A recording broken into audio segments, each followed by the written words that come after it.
គេថាពេលវេលា10ឆ្នាំមានអត់ច្រើនដងទេបងប្អូនអើយជាពិសេសគឺនៅក្បែរជាមួយនឹងកូនតែម្ដងសម្រាប់ខ្ញុំវិញឲ្យតែពេលតនេអីគឺឆ្លៀតពេលតិចតួចឯសំខាន់គឺចំថ្ងៃគូកណ្ដាលកូនប្រុសខ្ញុំនឹងគឺអាចថាมันមានបានតាមការសន្យាឬការគ្រោងទុកទេដូច្នេះហើយគឺពីជាពេលរហូតដល់មួយអាទិត្យដល់2អាទិត្យអញ្ចឹងឥឡូវជូនតាមសំណុំពរគឺទៅញ៉ាំស៊ុបចិនពីដំបូងខ្ញុំសួរគាត់ដែរថាចង់ញ៉ាំអីគាត់ថាចង់ទៅញ៉ាំ KFC ប៉ុន្តែខ្ញុំឯងដូចលក្ខណៈថាឃ្លានស៊ុបចិត្តនេះអញ្ចឹងណាបងប្អូនដល់ពេលអញ្ចឹងមិនបានតាមកូននេះគឺតាមអារម្មណ៍ខ្លួនឯងគ្មានណាដូចខ្ញុំទេម៉ាក់អីគេក៏ល្អយ៉ាងនេះហើយសម្រាប់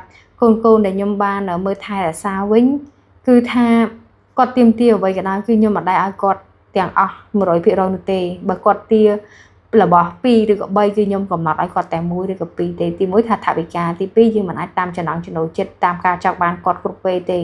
ព្រោះម្នាក់នេះគិតនិយាយថាអូចិញ្ចឹមកូនស្រួលប៉ុន្តែតើមានកូនខ្លួនឯងដឹងហើយបងប្អូនថាពិបាកយ៉ាងណាអញ្ចឹងមិនថា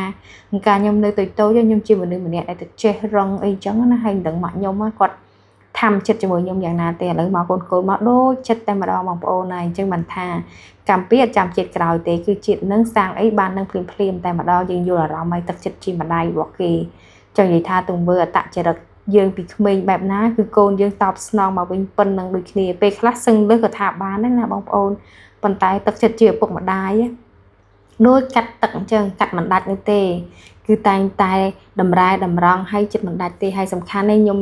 មក order service សង្ហាម្ល៉េះបងប្អូនខ្ញុំលក្ខណៈថាកំងយកហ្មងណាឃើញសង្ហាពេកយកហើយកូនខ្ញុំនេះវិញគឺថាគ្រាន់តែមកដល់ភ្លាមគឺកំងភេសជ្ជៈញ៉ាំឲ្យសំខាន់វាដូចទៅដោះគោឲ្យដូចកូនក្មេងមិនទេហើយកូនខ្ញុំថាអូគេចង់ញ៉ាំអាហ្នឹងហើយគេពេញនិយមណាស់ហើយខ្ញុំក៏មិនដែរសូវបានទិញអញ្ចឹងខ្ញុំគិតថាអត់តំណងតែការពិតមានអីបងប្អូនគាត់ថាឆ្ងាញ់លើក្រោយទិញទៀតអីចឹងទៅហើយកំងរួចរាល់ហើយគឺថាលឿនមែនតែនស៊ុបចិនហ្នឹងគឺមកដល់កន្លែងតែម្ដងហើយពូអីធីមិនបង្អង់យូរទេគ្រាន់តែទឹកស៊ុបក្តៅពុះខែគឺចាប់ផ្ដើមចាដាក់បន្លែដាក់អីចឹងទៅហើយកូនខ្ញុំ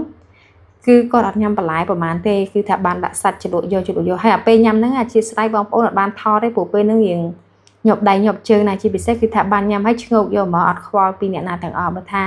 សកម្មភាពផ្សេងអីអាចឆ្លៀតថតបានតែបើថាពេលពងញ៉ាំហ្នឹងគឺថាអត់បានថតទេចាគឺជាប់រវល់ដូចគ្នាអញ្ចឹងផ្សារមិត្តថោនេះគឺជាលើកទី1ឯងដែលខ្ញុំបានមកលេងជីកាត់ចង់មកលេងដងហើយតែមិនដែលបានចូលសោះ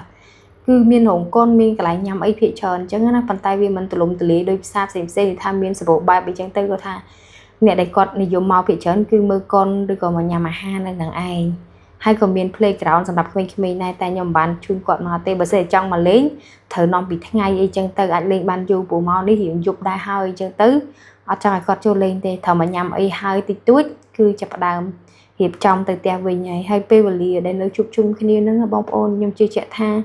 យើងអត់ដឹងថាពេលវេលាទៅមុខទៅជាយ៉ាងណាទេតែសំខាន់យើងរក្សាពេលវេលាដែលនៅជាមួយគ្នាបច្ចុប្បន្ននឹងឲ្យមានតម្លៃបំផុតបន្ទាប់ពីខ្ញុំចេញពីញ៉ាំស៊ុបហើយខ្ញុំដែរហាត់ប្រាណមួយកូនប្រុសខ្ញុំចា